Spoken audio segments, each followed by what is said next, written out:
Is that better? Now turn your mic down a little. There you go. So I get to pretend like I'm a teacher in class, huh? Sounds good.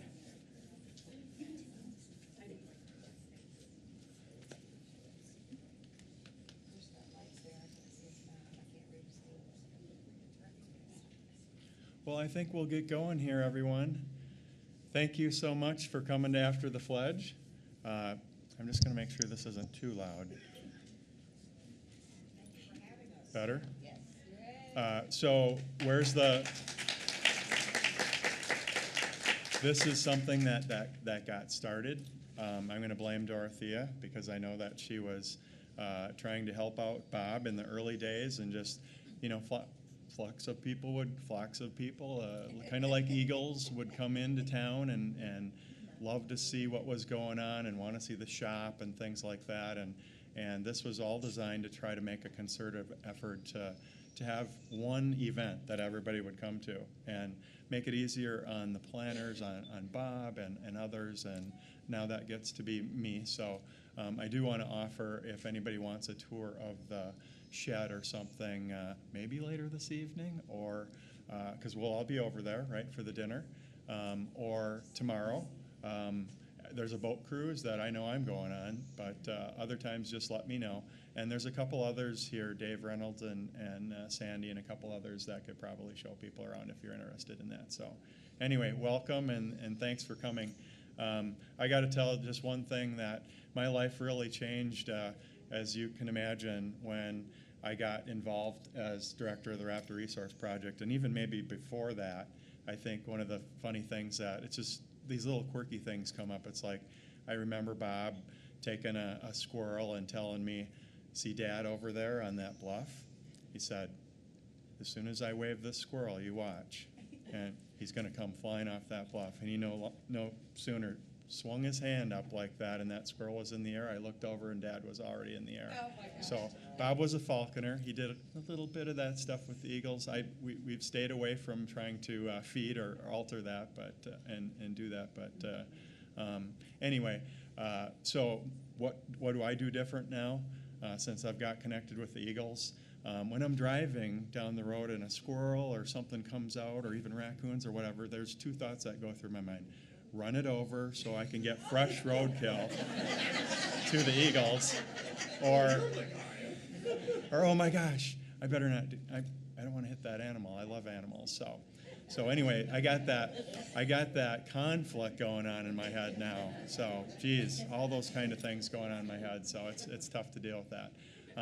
Let's get going on the After the Pledge. Again, thanks, and I just want to start so I don't forget, but thanks so much to Dorothea and all the work that went into this. I know I played a part in organizing Amy and Dorothea and the online auctions and all the beautiful, beautiful donated gifts that people have made that are here or not here. Thank you so much for that, and that really helps support the work that we do. So hey, I love this photo. This is one that Robin Brum had taken, and it's kind of like stories and talk time, Saturday night up in the Cottonwood. It's like, what stories are they telling?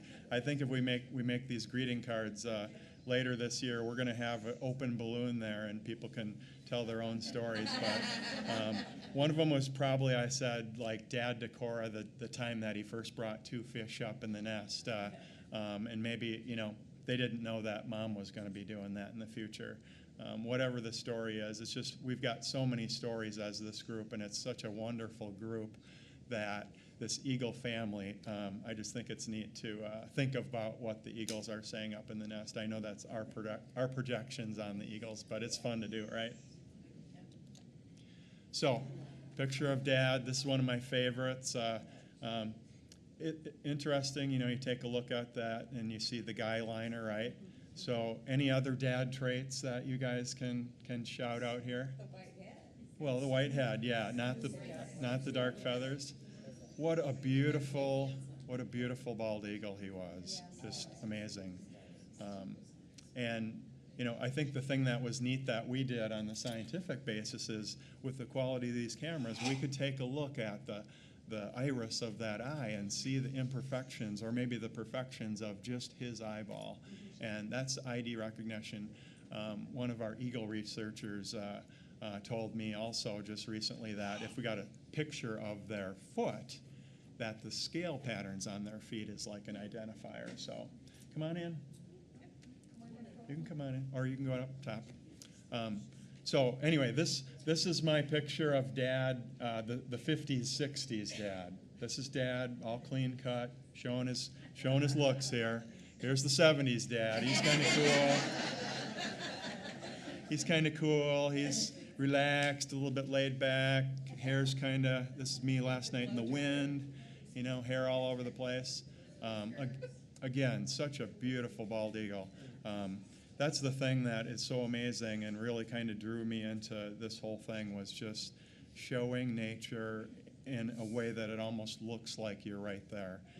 It's so hard to look away when you see beauty in creatures like that. So this was an amazing story over the last 10 years. So this year, here's, during one of the big snowstorms that came, I'm pretty sure it was right around Easter, because I remember some rabbits came up into the nest, and rabbits came up into the nest right around then, and amazing, you guys know the story about what happened with the 2 snowstorms, and just amazing to see what these bald eagles can do in this climate in the Midwest here. And these were late season snowstorms. Kind of brought me back to thinking, American eagle when the original female kind of disappeared after that snowstorm. Here's Mom again. It's just incredible and amazing when I look at these pictures to see, what they're able to do. Her sitting on and incubating those eggs. The same thing with the north nest too. Actually, in this case, she would have been on young, right? If this is Easter, she would have been on young. At the north nest, they were actually incubating the 2 eggs that were there. Yes, this is the start of it. And this is one thing I didn't have a lot of time to show videos, and I'm trying to talk less and smile more here after my watching Hamilton a couple weeks ago. So beautiful video of little snowflakes coming down on these eaglets on their downy heads there, and I just remember that video. Just when you're sitting there watching the camera and you're capturing this stuff, it's just like, pinch me. I mean, I can't believe that everybody's getting to see this and watch this. And this is the kind of footage that we're working with Neil and Laura and other film companies, possibly to use for education, for Raptor Resource Project. And other, there's no footage of eaglets out there like what we're capturing right now. It's amazing. D31 there, still in the egg. And then, voila, after Mom does her thing, and we'll talk a little bit more about that. Can anybody tell me by identification or guess which eaglet this is? 29, 30, or 31? What's your guesses? 29? Hands? Yeah, go by the tail, right? Personally, I look at this one, and it's looked like he's got a shorter beak. This looks like more like a dad eaglet to me. So that's just my opinion, but I know we can't tell necessarily by just looking at them. But beautiful eaglet. I like how there's one in the background and it's kind of out of focus. Beautiful shots from the camera. I didn't even see that. Oh my God. Great photo.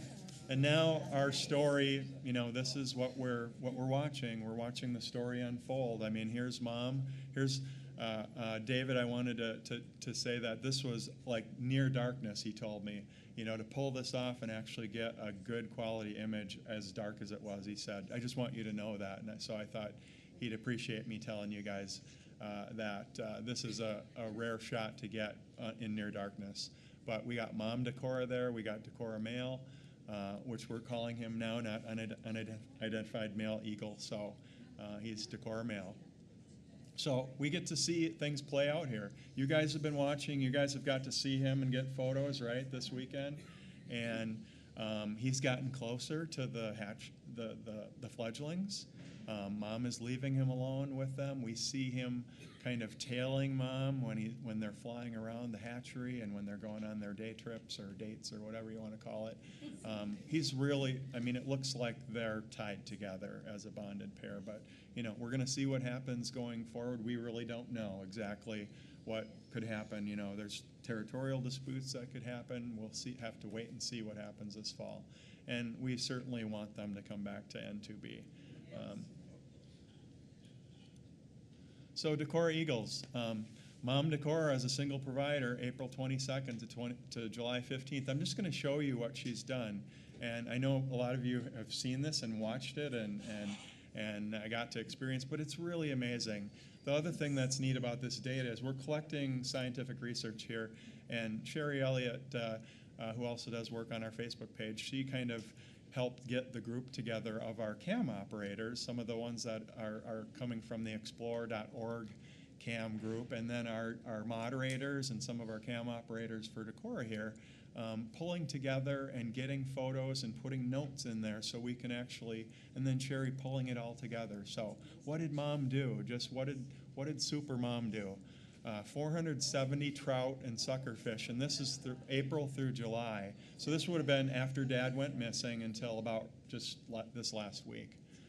470. And one of those days, I remember she brought up 16 fish, and one of the fish fledged, right? So I think she actually saw it, went down and got it, didn't she? Yeah, pretty amazing. Not going to let that go through. And one thing that I thought was going to happen here, and I think we see, is that probably the distribution or the variability in the different types of prey that was brought up was probably less. She's going to go for what's the easiest thing without a mate. And Dad used to like to bring up a lot of roadkill and stuff like that. So I think without looking at the year on year, I think there was probably less of the roadkill and more fish. 4 squirrels, 2 rabbits, 1 rock pigeon, 2 mystery meat unidentified food objects. It wasn't flying. And 1 mouse delivered to a fledgling on a tree branch. I think Robin documented and characterized that. So nothing short of just amazing for what Mom Decorah did. And I remember, Neil and Brett and Amy and Jim and our other researchers were all just wondering, how is she going to handle this? What's she going to do? Is she going to be able to manage this? And she has done nothing short than amaze us. It has been amazing. So let's shift gears here a little bit. Let's talk about the Decorah North nest. So I remember vividly, this is the first nest, bald eagle nest, that I got involved with putting together from start to finish, and it got started with Bob. I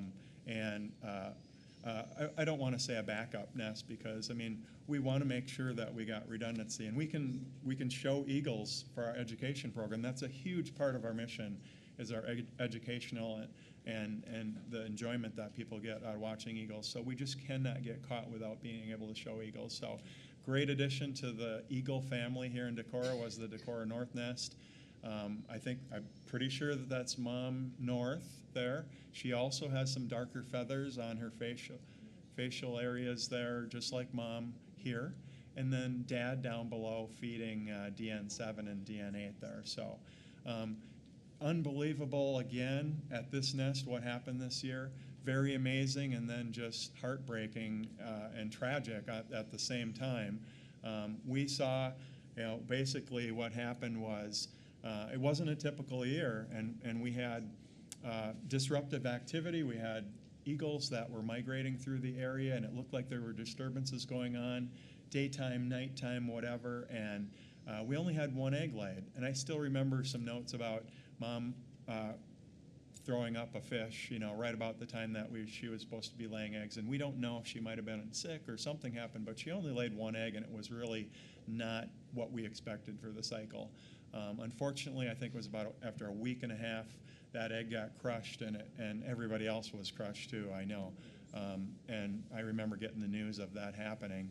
And really, we didn't know, but I guess what we were looking for was, would they lay a second clutch? Would they reclutch? And I know, many people were watching that. It's like, hey, they're still copulating. They're still doing the behavior that would biologically help produce eggs and signal this is the time of year that we're doing this. And yeah, I think we were just about getting to the point where we thought it wasn't going to happen. I remember talking to Amy, and it's like, then all of a sudden it's like, oh my gosh, she's laying an egg. She laid an egg. And then probably about 3 days after that, she laid the second egg. And we got to go through another whole cycle of incubation and watching that. After weeks of incubation, that first egg, as I mentioned, was accidentally crushed, and we wondered, would a second clutch of eggs come? And the additional 2 eggs came, and that huge snowstorm that came, I'm going to show you some photos there, but it was just really amazing to see the eagles incubating those eggs, kind of like in a donut hole, the eagles like a banana, just trying to get down there and keep those eggs incubated and warm. Very amazing to see that. Amazing hatch of DN7, DN8. So here's a beautiful shot, and just imagine that there's video here, but I don't have time to show you all that, but I could. Just beautiful video of the eagles doing their thing after the snowstorm there, and also getting up and shedding that layer of snow, when they finally did.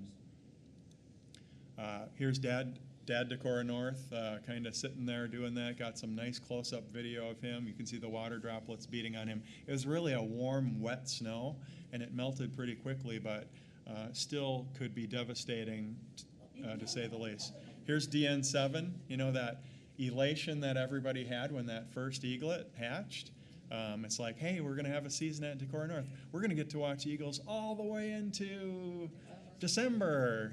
I don't know. But anyway, we were really kind of excited about it. But then, we started to see the flies, which usually are there, and we know they're bothersome. We watch them even on the eagles now. This was an extremely bad year for flies locally in different places. Some places were spared, some places not. This Decorah North nest was not spared. And it was really kind of tragic. Not even hardly a week went by, and basically, they were pretty much, I think they succumbed to the not being able to handle those bites and the blood loss, just like we've seen with peregrine falcons and others before. But we lost them after, I think it was short of a week for DN8 and about a week for DN7. So tragic loss there. And I mean, here's a shot of the feeding. One of the feedings, we got some beautiful video of what happened that first week, recorded and stored. And this was kind of like the morning after. I mean, it is really symbolic. It's almost like there's 2 orbs of light there representative of the 2 eaglets. But just a beautiful scene and a really somber, just tragic thing for the lives of those 2 eaglets. Life goes on at the eagle nest. This is it's nature. We got the late hatching of bald eagles intersecting with the hatching of black flies. It's not typically the norm in this part of the country, and unfortunately, those 2 overlapping did not turn out well. One thing that I'm really excited to talk about this year and show you guys was this Kestrel cam. The Kestrel cam was pretty much, it started out as a dream of Neil Rettig and his wife, Dr. Laura Johnson, and they basically enrolled me and Amy and others in that dream with Raptor Resource Project. It's like, hey, we can do this. We got kestrels. They're beautiful, beautiful. The smallest falcon. We can show that. There's issues with kestrels right now. The American Kestrel Partnership and others are just trying to figure out what's up with this decline in population and numbers with American kestrel. Nobody really knows exactly what's going on. So raising awareness, what can we do with just few people in this media of the internet and these webcams? Let's put a kestrel cam up and let's do some stuff. So we got to partner with prestigious Cornell Lab of Ornithology. Bob loved Cornell, and we worked with them before in the past, and I know Neil and Laura had with the Philippine eagle work, and we just jumped at the opportunity, and the technology was really the challenging issue. Once we finally got internet service there so we could actually broadcast, we got this on the road. As I mentioned, partnership with Cornell Lab of Ornithology and the farm of Neil Rettig and Laura Johnson. But beautiful, beautiful kestrels, and we got to watch them. We had 4 hatch. One egg actually hatched, but it didn't hatch. One of them was near hatch and fully feathered, and then the other one seemed like it was empty or something, and it just had ruptured and drained out the contents. We had a successful fledge, and we're catching some video right now that is, I think, some of the first video on a kestrel cam of kestrels after fledge. There's a prey transfer branch there, and the female and the male come in. We get to see that. We got a really nice 4K 30x camera. We can zoom in and see them, eating insects. We were looking from 60 feet away, and we could see the flies crawling on the branches. We could see them eating katydids and grasshoppers. Just amazing. Amazing video of both in and outside the nest box. Little footage of kestrels post-hatch, I think that's out there. So a really great opportunity to show people something that they have not seen. And maybe, good for some research too. Got just a couple videos here that I wanted to show you. Let's see if I can get them to come up real quick if this works. Great. Here's mom with the kestrels.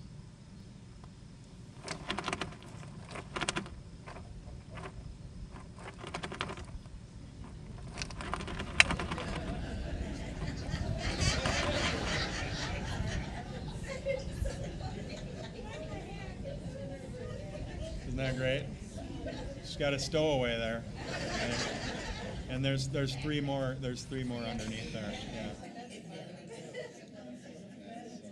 Here's this is really, it's like mayhem in the nest box. This is a feeding here, food fight if you want to call it. But here's the whole process.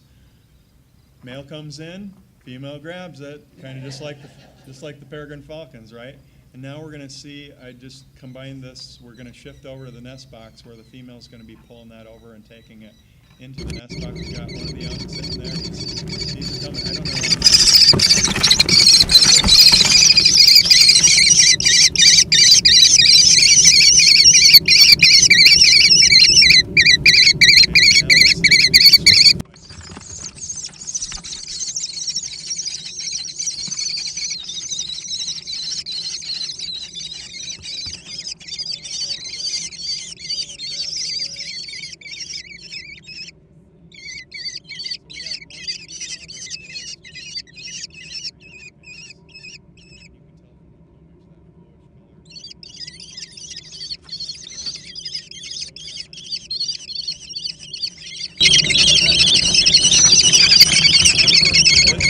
for a long time. I could have kept showing this. I don't think I have too much more video because I was going to turn up my volume here, but I think here's the first flag. This is beautiful.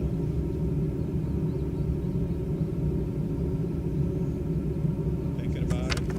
Just thinking about it for a long time, for a couple days. Maybe it's on a barn. Yeah.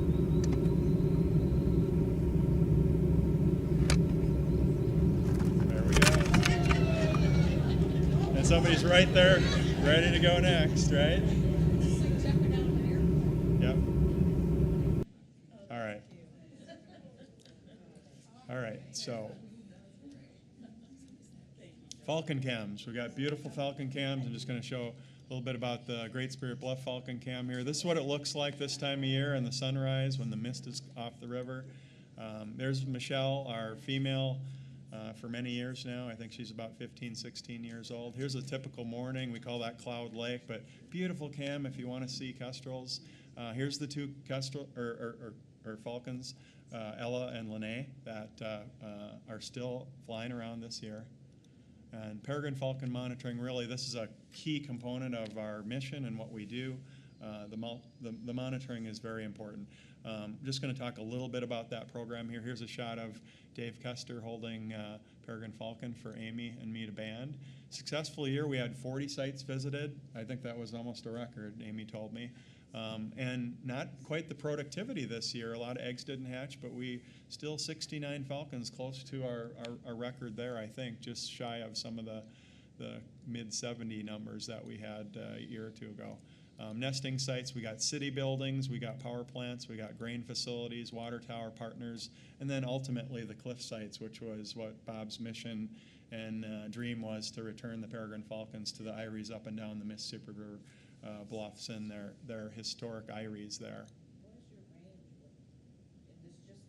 Northern Minnesota all the way down to Peoria, Iowa, I think is pretty much what we're covering. And it's mostly up and down the Mississippi River flyway and some inner city areas like Dubuque and some other cities.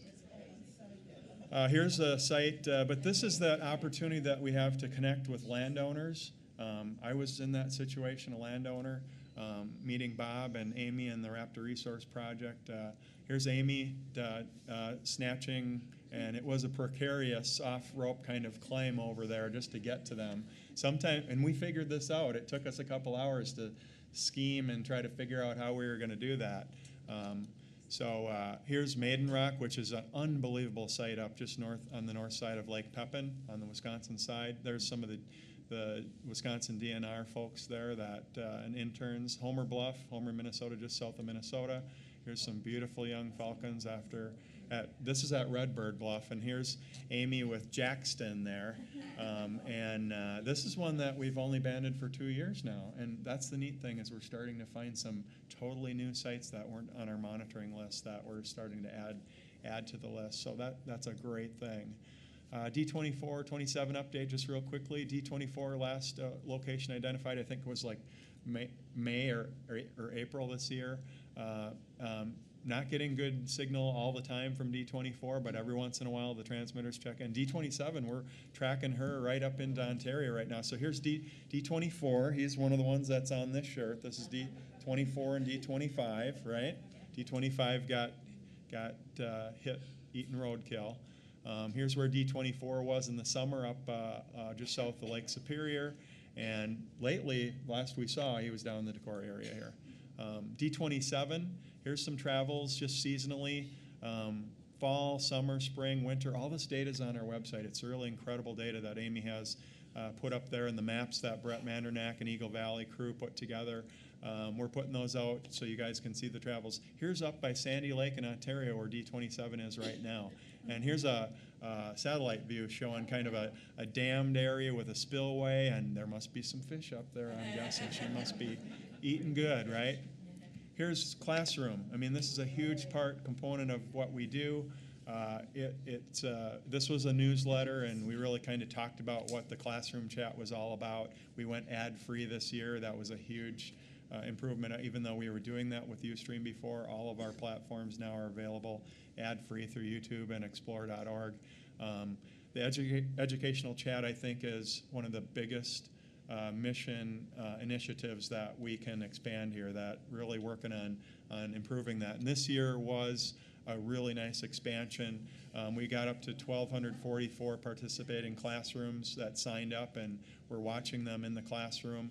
And really neat, we had guests. Some of these classrooms would come in as guest moderators and come in and moderate the main chat with the whole public in the world. And being smarter than a second grader with Eagles is really challenging. I would not go up against them again. I won't tell you what the outcome was. This is our core mission. This is really important. Here's just an example. This is the kind of thing that we see. Goodbye, Dad. These were some kind of tribute things, but the kids, they just kind of understand this stuff and accept it, and it's like, they're sad, but, they really dealt with the whole thing of Dad going missing beautifully, and we had some guidelines for teachers and others to talk to them about it, but they did a great job. Here's just the thing that kids get connected when it's something that they watch. I mean, watching a movie and reading something in a book that's removed does not do the same thing as something that they're engaged in. And that's the power of these videos and what the teachers are doing with the classroom chat. And then they can ask the moderators questions, and we do little Skype sessions back and forth with them. It's just amazing.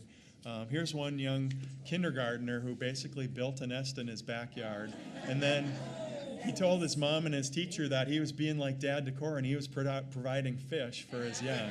So just, thinking about the connections that, 1,200 classrooms times 20, 30 kids a classroom. It's like, just think of the connections that even just our small program right now that's growing, how we're connecting with people and making a difference. Get these up there. We had a migration banding station with Luther, a collaborative project. 36 hawks. Students got to be proficient. They got to release them. We had a module that we put together where they'd actually bring them down to the classrooms. Here's a red-tailed hawk, one of them that was trapped, banded, released. Here's Emily Neal and Dave Kester, one of our board members, talking to the K through 6 classes, and then they do the release. Dave's got the bird there in a tube. You can see its tail. Emily's talking. This is the year that we are going to fund our first student for our Robert Anderson Memorial Scholarship. So this is a big thing that we wanted to do in Bob's memory and just have that legacy there. Donations from you guys, what we're doing is really helping fund that. Anyone can donate to that endowment. It is really meant to be there for other organizations and anyone who wants to grant money to that type of thing. So noteworthy Raptor films: Raptor Force, American Eagle, Eagles of Decorah, Decoding the Driftless, Secret Life of Owls that Neil and Laura put together, Bird of Prey about the Philippine eagle. I'm kind of running out of time here, so I'm going to go through some of the last of this stuff fairly quickly here, but we'll talk a little bit more about American Eagle and how Decorah Eagles got started here. But thanks so much to everyone that watches and enjoys this. Thanks to the landowners that give us access for these Raptor cams and to come do our banding and monitoring programs. The partners, Explorer.org, City of Decorah, agencies, conservation associations, others. I know I'm not catching everybody here. Our moderators and volunteers that put in so much of your valuable time. Thank you very much. And the cam operators. It's just all that time that goes in. It's just incredible. Thank you so much. Videographers that put this stuff together so we can watch it, and Amy can pull them together for our Friday night flicks, right? And Saturday or Sunday if you like to do it then. And then the teachers, what you are doing is so amazing. We see the value of what you guys do, and we know how important that is, and working together with you is such a valuable experience. Hopefully we can continue to grow that.